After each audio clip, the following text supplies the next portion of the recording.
And I was trying my best, but also have never dealt with anything like this before, um, or even know how to show up for someone who's experienced like a death in their family, let alone their mother.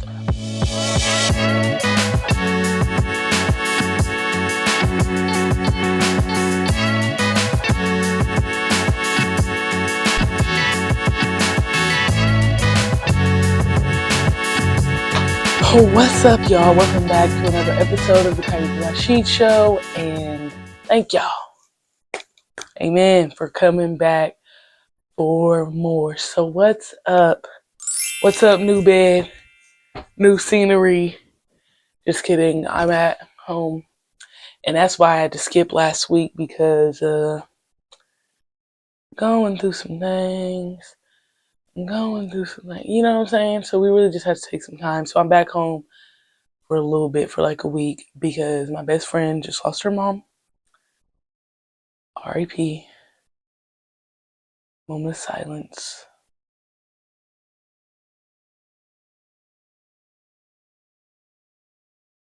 And we knew this was, coming. But throughout this whole time, not even 5 months, I don't think, um, she's been taking care of her and doing all this stuff. Well, she just recently passed. So that's what's been up, and I just want to talk about like grief and stuff today, and all the things that's surrounding it, and trying to show up for people and all that as well, because it has taken a toll, even despite me doing all the things that I do, going on through the everyday lifestyle. It has. It's something that's very apparent, that's been going on for some months now, and yeah, now a new stage of life is about to occur. So what had happened was, I don't know, I think for some weeks now, I wanted to talk about grief a little bit, but I wanted to be respectful to my best friend, and I wanted to make sure I wasn't just coming over here yapping about shit that was my business to yap about. But I did ask for her permission to say that. So thoughts, prayers, and love is accepted for her. And yeah, I did get her permission, but I've been wanting to talk about it, but the whole process has just been new and something that I wanted to make sure I was careful with. And, in being careful with it, I for sure made mistakes with it. And we're going to start this off with, so an incident with me and my best friend happened, right? She's going through all this stuff. I fully realize that right now I'm taking the back seat. Like, this isn't 50-50 relationship. It's like, you have to take a step back, and you have to put her first in lots of moments, and because it's not about you right now. And I was trying my best, but also have never dealt with anything like this before, um, or even know how to show up for someone who's experienced like a death in their family, let alone their mother. You know what I'm saying? So it's been hard, but anyway, let's start with the story. Let's start with the story, because I feel like I was recapping. But basically, we're going to start with the story. My best friend, she had been talking to me throughout this whole time and all the moments or whatever, because we're not in the same state. But there was this particular moment where she called me, and I had texted her, and I was like, I'm going to wash my face when I'm on the phone with you. Now, what I was learning is that I didn't know what type of person I was going to get on the phone. I didn't get, you was just chatting. You might have had a smile on your face. You might have been boohoo crying. You might have been upset. You might have been wanting to vent. I was getting so many different versions of her every time I picked up the phone that I didn't know what I was going to get. And sometimes I may have been too high when she was low, or I might have been trying to be too low when she was a little bit higher. You feel me? So this was one of the times I think I hopped on the phone with a little bit more energy. And then I said, oh, I need to lock in. And then she proceeds to tell me, how things are going, and like it's down to the wire. And it seemed like really soon that she's gonna pass. And we're working on this in therapy. But I was washing my face. I was in the middle of it, and I was still just doing my night routine. And as she was telling me this, in my head, I was like, damn, shit, that's fucked up. Like, fuck, bro. Fuck. You know what I'm saying? And on the outside, I just was still, maneuvering in the way I would usually maneuver. And I didn't I didn't emote anything. And I just was looking and then being silent. Because a lot of times I'm going to go on the side of silence versus saying things that could be unnecessary. Or if I don't know what to say, then I'm not going to say anything either. And yeah. So then my best friend, she's like, it feels like I'm talking to myself and you're not like being responsive to me. Like, can you stop washing your face? And I was like, oop, okay. So like, clearly I just fucked up. And, all right. So I'm just going to stop washing my face. But I was like confused in the moment because I was like, well, if you don't want me to wash my face, I would never wash my face. You know what I'm saying? I would never wash my face. But then I was like, you know what? Grace, right? Because in the moment, she may have understood, washing the face, da da da. These are like real time processing moments. I'm like, okay. I stop washing my face dry as hell. I sit down, I'm looking at her, she's still upset. In this moment, she starts explaining more about how it was making her feel. And I'm just looking. And then it just seemed like she was getting more upset. And we got off the phone. But before we got off the phone, before she said, well, I think I need to hang up. I need to get off the phone. I was like, well, I'm sorry, like, I made you upset. I don't understand how I just made you upset. Um, like, my bad. I don't understand what I'm doing. You said stop washing your face. I did. So that was the moment. So when we get off the phone, she's already emotional. She's telling me stuff, her mom's about to pass. And I start to tweak out. I start to tweak out because I'm like, bro, like, you're mad at me? You're mad at me? And like, I just start feeling some type of way. Because I'm like, oh, like, I do all these things. I'm trying my best. And you're mad at me? You're mad at me? So I tweaked out. Um, I was actually upset, but then I was like, damn, is that selfish of you to be upset in this moment? Like, maybe you shouldn't be upset. So there's a lot of things to be thought about, right? So we're going to fast forward to now, and we just literally had dinner and we chatted about it. And I brought it up because I'm like, we're going to have to go ahead and talk about it. And, everything's still pretty fresh if we're going to keep it a bean. But, me and my dog, we just talk about stuff. And we talked about it. And she was just saying she was just upset in the specific moment, and how there were various moments throughout this time where she felt like she wanted or needed emotion from me, or wanted me to say something, I wasn't saying anything, or like showing emotion. And I was just like, but in the perfect world, what would you have wanted me to do? And she was like, well, what were you thinking in that moment? And just like I said to y'all, well, I was just thinking like, fuck, shit, damn. Who wants to hear that? And she goes, me. I mean, I would have, because yeah, fuck, shit, damn. And I said, okay. But I think also a lot of time, like, yeah, I'm probably overthinking a lot of shit. And yeah, bro, it's new for me too. And I just felt like the grace I was extending upon you in this period of your life that you're going through. And yes, the emotions are up, they're down, they're this and that, they're swirling.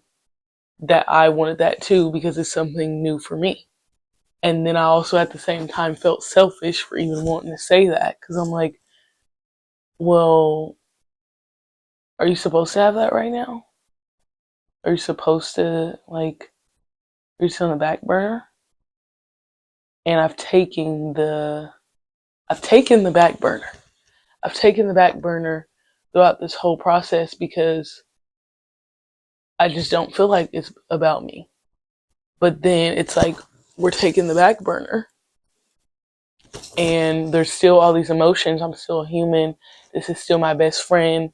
The relationship has changed during this specific moment in time because of what's going on. So things are changing and things have changed. Um, I got my life stuff going on, or I have frustrations going on, and that's my ace. And I can't come to her and overthinking about what I should say, or even if I should say anything, or if I have anything to say.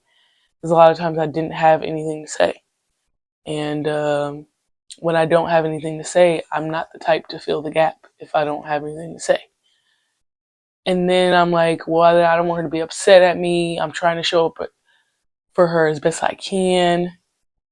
And then that's still not good enough. It's still not good enough because what can you do?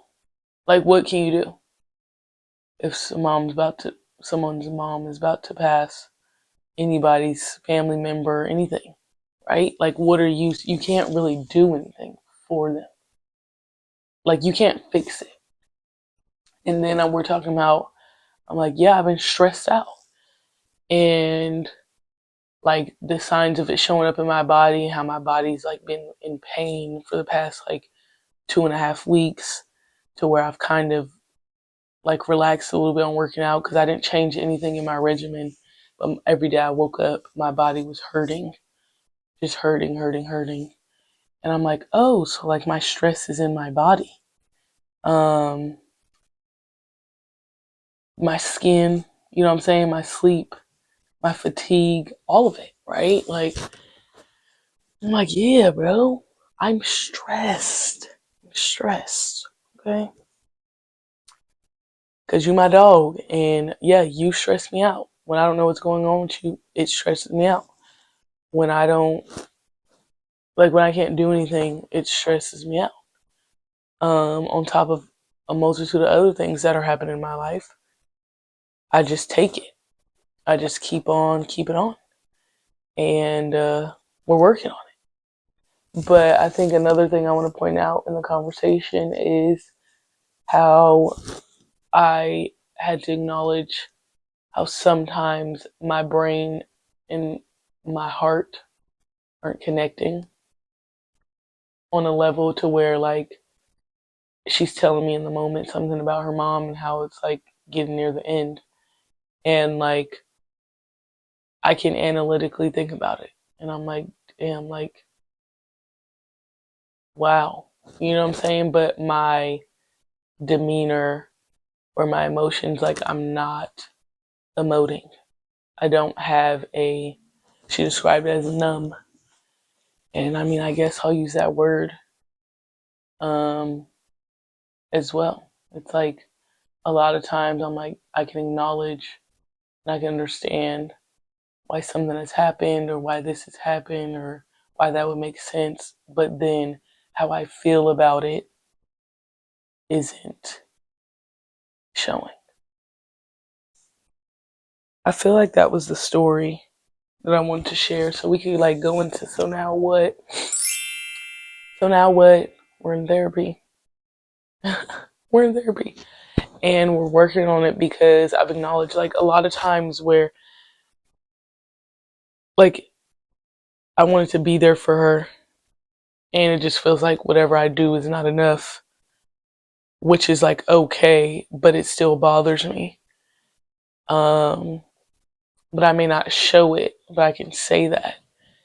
And then just like how I've trained myself to not emote as much. Me and my best friend, like me and my best friend were talking about it at dinner. It's like we've reversed roles almost to where I used to be so emotional and you could tell things were written all over my face, or I was just more affectionate, and she was the one who was just like blankly staring and things like that. And now we've switched to where I'm just there, but I feel like as my life has continued to go on, I've yet to be softened, only hardened. And we're working on it. We're working on it, but it's a lot of unlearning that I have to do. I started learning this when I was in elementary school of how to hold my emotions and don't be weak because you crying, and black woman, don't let nobody see your cards, don't let nobody see you slipping, all that type of energy. I started to train myself. And then I guess it's part of a coping mechanism. It's like I go out into the world and I don't want anybody to know what's going on. Also, I was told nobody should know what's going on at home anyways. So, you know, it's like I would go out into the world and I would be this great person and student, and you would never know what's going on at home. You'd never know.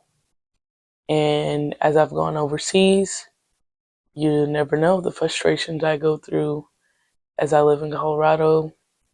Roommate situation, they don't really know. And I'm